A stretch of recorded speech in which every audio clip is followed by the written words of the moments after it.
एक खुशकिस्मत बहू की कहानी वर्टिकल बार। मेरी मैरिज तय होने से पहले मेरी बातचीत मेरे होने वाले पति से मोबाइल पर होने लगी थी। तभी से मुझे ये अच्छे लगने लगे। ये मुझे सुलझे हुए एक नेक इंसान लगे। मैं अक्सर इनसे बातचीत में पूछती कि अगर मेरी और आपकी माँ में कोई झगड़ा हो जाए तो आप किसका साथ दोगे। इनका जवाब था कि पता नहीं। बस इनकी इसी बात के अलावा मुझे यह अच्छे लगने लगे थे।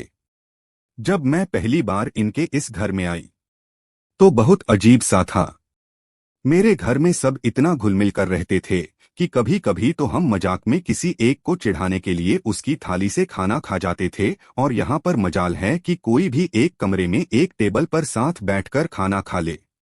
सबको यहाँ अपने कमरे में खाना खाने का शौक है। मुझे अपनी सासू माँ से बड़ा डर लगता है कि वह मुझे कब टोक दें। मुझे कभी भी सुबह जल्दी उठने की आदत नहीं थी, लेकिन यहाँ पर नियम से जल्दी उठना पड़ता था। एक बार तो मेरी देर से नींद खुली। मैंने देखा कि मेरी सासू माँ किचन में नाश्ता बना रही हैं। मेरे अंदर से जान ही सूख गई। आज तो मेरी सासू माँ शायद मेरी जान ही ले लेगी। लेकिन मेरी सासू माँ ने मुझसे कुछ भी नहीं कहा, लेकिन मुझसे इतना पूछा कि तेरे लिए भी कुछ रोटी सेंक दूं या तू नहाकर रोटी खाएगी। मुझे लगा लेट उठने पर मुझे ताने कस रही है। सासू माँ साड़ी बहुत अच्छे से पहनती हैं, लेकिन मुझे साड़ी से चिढ़ है। साड़ी पहनने में ही मुझे घंटों लग जाते हैं। फिर साड़ी पहने पहने काम करना अजीब सा लगता था मुझे।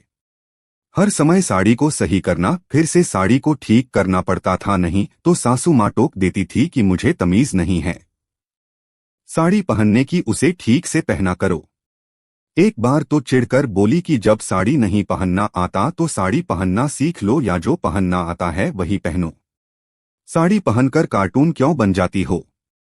इस बात पर मुझे बहुत रोना आया था कि एक तो इतनी मेहनत से पहनो और ऊपर से सासू माँ की सुनो भी।